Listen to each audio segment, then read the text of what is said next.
Okay, നമുക്ക് നമ്മുടെ ക്ലാസ്സിലേക്ക് വരാം. ഇന്ന് വളരെ കൺഫ്യൂസിങ് ആയിട്ടൊരു മാർക്കറ്റായിരുന്നു അല്ലേ നമുക്കുണ്ടായിരുന്നത്. ആദ്യം തന്നെ നമുക്ക് വളരെ അപ് ട്രെൻഡാണ് കാണിച്ചത്.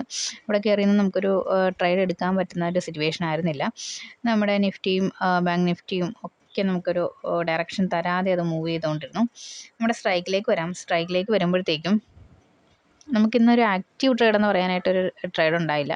പിന്നെ നമുക്കിവിടെ പറയാൻ പറ്റുന്നൊരു ട്രേഡ്, അതായത് നമ്മളൊരു ട്രാപ്പിൽ പെടുന്നൊരു ട്രേഡ് ഇവിടെ ഉണ്ട്. അത് നോക്കിക്കോളൂ. അത് ഞാൻ ഇതുവരെയും പറഞ്ഞിട്ടില്ലാത്തൊരു കാര്യം കൂടിയാണ്. അതായത് നോക്കിക്കോളൂ, നമ്മൾ മൂന്നും ഒരേ ലെവലിൽ നിൽക്കുമ്പോഴാണല്ലോ നമ്മുടെ ട്രേഡ് ആക്റ്റീവ് ആകുന്നത്. അപ്പോൾ നമ്മുടെ പി പൊസിഷൻസ് നിങ്ങൾ നോക്കിക്കേ. പി പൊസിഷൻസ് ഇതാ ഇവിടെ വന്ന് ഫസ്റ്റ് ലെവൽ ടച്ച് ചെയ്യുന്നുണ്ട്. അതേസമയം ഇവിടെയും ഫസ്റ്റ് ലെവൽ ടച്ച് ചെയ്യുന്നുണ്ട്.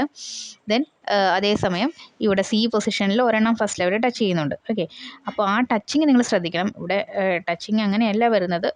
നമുക്ക് ടച്ച് ചെയ്തില്ല എന്ന് പറഞ്ഞാൽ ഫസ്റ്റിനും സെക്കൻഡിനും മിഡിലായിട്ടൊക്കെയാണ് വരുന്നത്. എങ്കിലും നമുക്കതൊരു ടച്ചിങ് ആയിട്ട് തന്നെ കണക്കാക്കാം, കാരണം തൊട്ടത്രയും അടുത്താണല്ലോ. പക്ഷേ അതിൽ ഒരു ട്രാപ്പ് നമുക്കുണ്ട്. അത് നമ്മൾ ഇതുവരെയും ശ്രദ്ധിക്കാത്തൊരു കാര്യമാണ്. കാരണം ഫസ്റ്റ് ലെവൽ ടച്ചിങ് എന്ന് പറയുമ്പോൾ ഇത് മുകളിൽ നിന്ന് ഇറങ്ങിയാണ് ഫസ്റ്റ് ലെവൽ ടച്ച് ചെയ്യുന്നത്.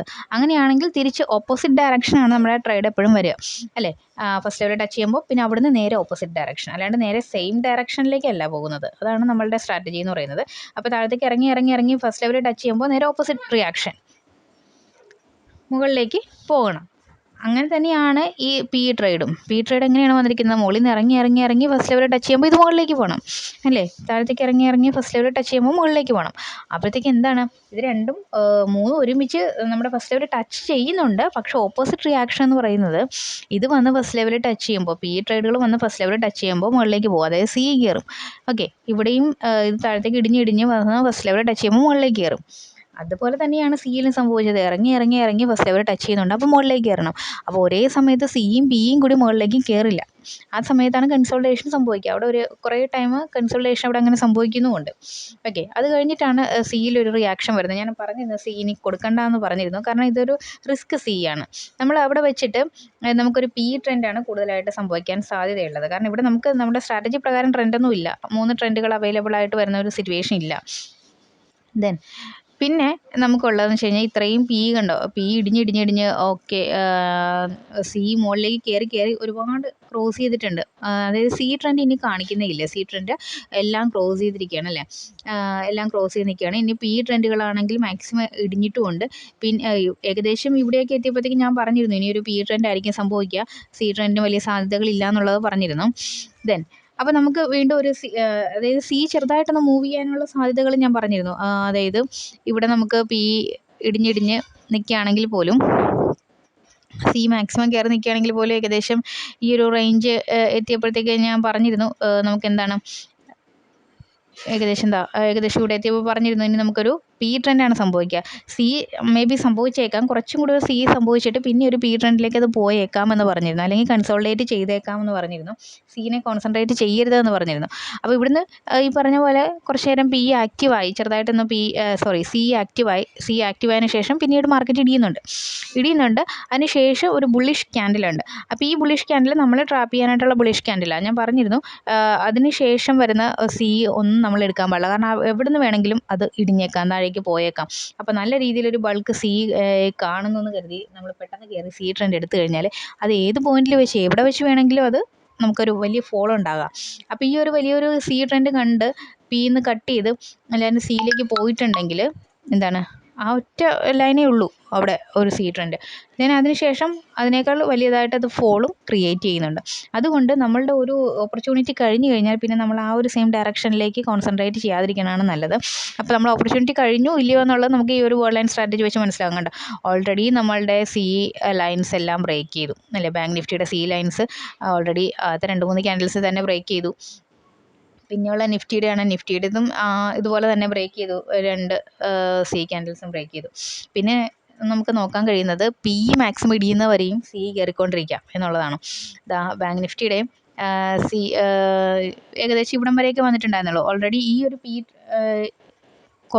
നമ്മൾ ക്രോസ് ചെയ്ത് കഴിഞ്ഞിരുന്നു.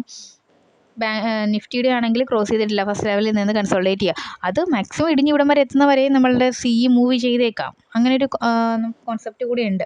പക്ഷേ അതിലേക്ക് കോൺസെൻട്രേറ്റ് ചെയ്യേണ്ടത് അവിടെ നിന്ന് ഒരുപാടായി കൺസോൾട്ടേറ്റ് ചെയ്യുന്നു. നമ്മളുടെ സി പൊസിഷൻസും കൺസോൾട്ടേറ്റ് ചെയ്യുന്നു. ഏത് വശത്തേക്ക് വേണമെങ്കിലും ഇത് റിയാക്ട് ചെയ്യാം. പക്ഷേ കൂടുതൽ റിയാക്ഷൻസ് ഉണ്ടാക്കാനുള്ള സാധ്യതയുള്ളത് പിയിലാണ്. കാരണം എന്താണ്, മാക്സിമം സി എല്ലാം ക്രോസ് ചെയ്ത് നിൽക്കുന്ന ഒരു ടൈമാണ്. അപ്പോൾ പി റിയാക്ഷനാണ് ഉണ്ടാകേണ്ടത്. അപ്പോൾ നിങ്ങൾക്ക് എന്ത് ചെയ്യാം, പിയിൽ ഒരു ഒന്നെങ്കിൽ കൺസോൾട്ടേഷൻ, അതായത് കൺസോൾട്ടേഷൻ ആണ് നമുക്ക് എന്തായാലും ലോസ് സംഭവിക്കും.